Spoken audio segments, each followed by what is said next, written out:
Rifle cartridge design from the 1940s through the 1960s was all about standard length belted magnums.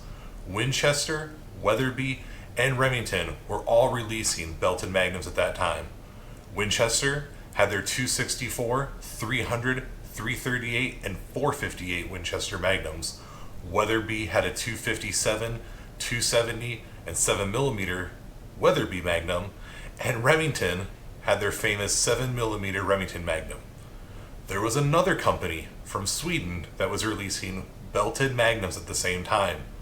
There was the 7x61 Hart and Sharp, there was the 308 Norma Magnum, and today's topic, the 358 Norma Magnum.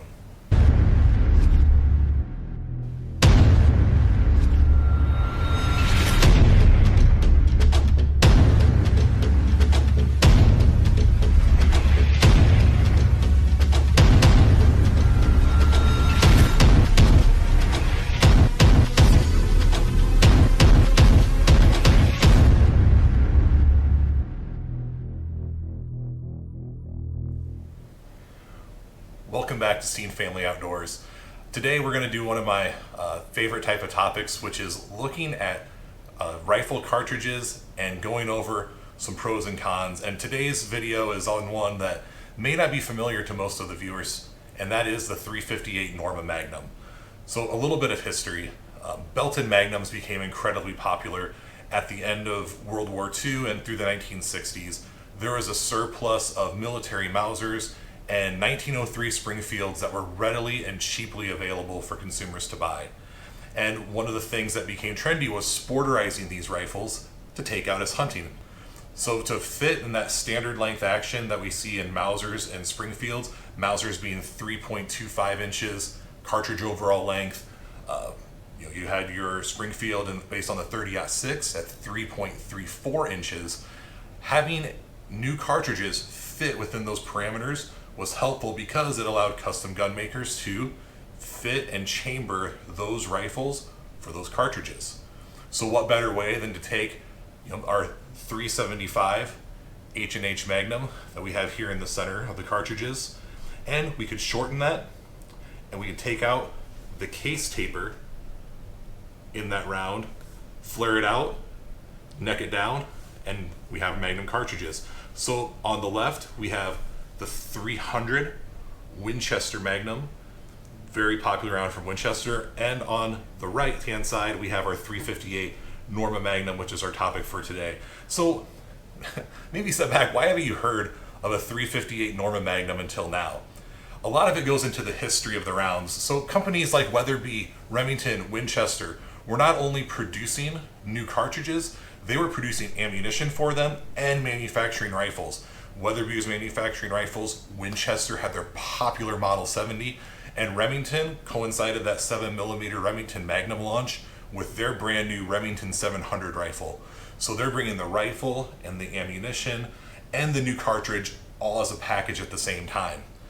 Norma, on the other hand, was sending over reloading components, ammunition, and they were free and open with their specs for chamber reamers on how for custom gun makers to build a rifle on the Norma designs.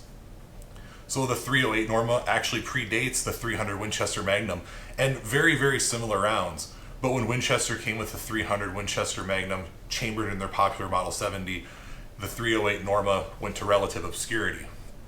358 Norma, really its peer competitor at the time was the 338 Winchester Magnum.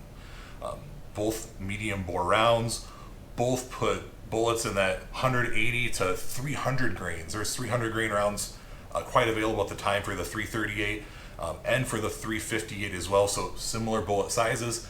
And again, Winchester had rifle manufacturing, domestic rifle manufacturing, making ammo, and there was a little bit of a trade-off when it came to sectional density for similar weighted bullets, meaning that a 250 grain bullet out of that 338 compared to a 250 grain bullet out of the 358 Norma, that 338 had higher sectional density, which allows for better penetration. So over time, in that relatively small market segment of medium bores between the 30 and the 375 caliber range, the 338 won out. So what's the point of me talking to you today about a cartridge that's faded to relative obscurity in the 358 Norma Magnum? Well, I'm a Iowa resident, and like many Midwest states, Iowa has changed the regulations around what was formerly a slug-only state. So a lot of states have opened that up to straight wall rifles. Iowa was one of them. Straight wall cartridges like the 450 Bushmaster and the new 350 Legend fill a niche in those markets by allowing hunters to use straight wall cartridges. Well, I'm an Iowa resident, and Iowa recently went back to their law and modified it further. And I'll put the actual text from the deer regulations here and link it as well, just so if you're watching the video you can have it. And this is accurate as of August 2022.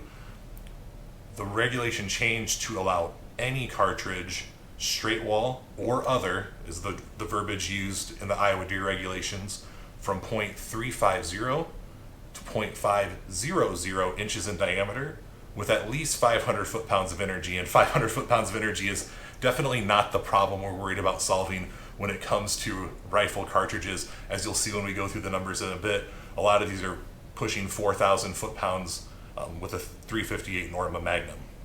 But what I was looking for as a Iowa deer hunter is, let's make a project that lets me find maybe the best cartridge, not worried about ammo availability. I'm a hand loader. I want to find the optimal cartridge for Iowa deer hunting that also gives me flexibility to do other things with a big game cartridge. So to do that, we're going to take the 358 Norma Magnum, and we're going to go over some of the paperwork and some of the numbers. And to start with, we'll pull the numbers up on the screen, and we're going to compare the 358 Norma Magnum shooting a 222 grain power hammer bullet, that's from Hammer Bullets, against a 30 caliber 30-06, a cartridge we're all familiar with, shooting 165 grain Barnes TTSX. So we look at the numbers going through here. I chose these bullets for a reason. First, they're both all copper construction bullets, and that helps us stay fairly similar with how the bullets would perform on game from a terminal science standpoint. And secondly, you'll notice sectional densities and ballistic coefficients are fairly similar in these rounds. So I wanted to make sure that we weren't giving an unfair advantage to either one by keeping the bullet size for caliber or weight for caliber very similar between the two. As you go through, we look and we calculate a max point blank range. That means, how far out are these guns capable of shooting and maintaining plus or minus 4 inches.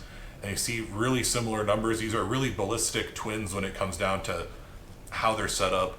The 358 Norma Magnum's getting us 320 yards, while the 30-06 with the bullet of it's choosing here is at 313 yards. Data behind it, we're getting muzzle velocities in a 30-06 at about 2,850 feet per second. This is coming from Barnes' reloading manual, and the 358 numbers are actually coming from my own chronographed hand loads.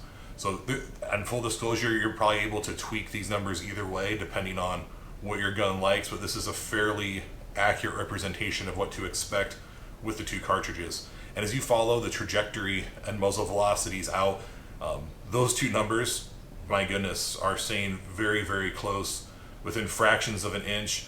And the Norma starts to pull away a little bit, maintaining a slightly flatter trajectory once we get out past 400 yards. And really about 500 to 600 yards, probably 550 yards is your realistic maximum range for these bullets to perform adequately on game. You want to keep that muzzle velocity close to 1,800 feet per second. If you get closer to 2,000 even, that'd be better. So somewhere in that 500 yard range, you have effective rounds for both cartridges. The 358 Norma is going to produce quite a bit more recoil, and you can see that in the energy behind these rounds too. The energy quite a bit higher, significantly higher on your 358 Norma Magnum from the muzzle, and that's going to create more punishing recoil. But for someone like myself who's restricted, I can't use a 30-06 to deer hunt in the state of Iowa. I can use the 358 Norma Magnum. So it opens up an avenue for me to explore deer hunting just a bit differently. Now, going back And I wanted a cartridge that's also really versatile. You know, if regulations would change, they've already changed in the last few years in Iowa.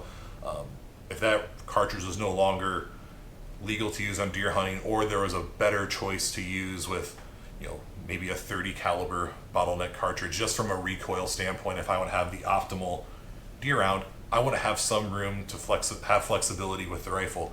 So the next comparison I'm going to put up on the screen is looking at the 358 Norma Magnum compared to a 375 Holland & Holland Magnum, both using Swift A-frames, both at the max weights that are available from Swift. So Swift makes a 280 grain Swift A-frame for the 358 and a 300 grain Swift A-frame for the 375 H&H.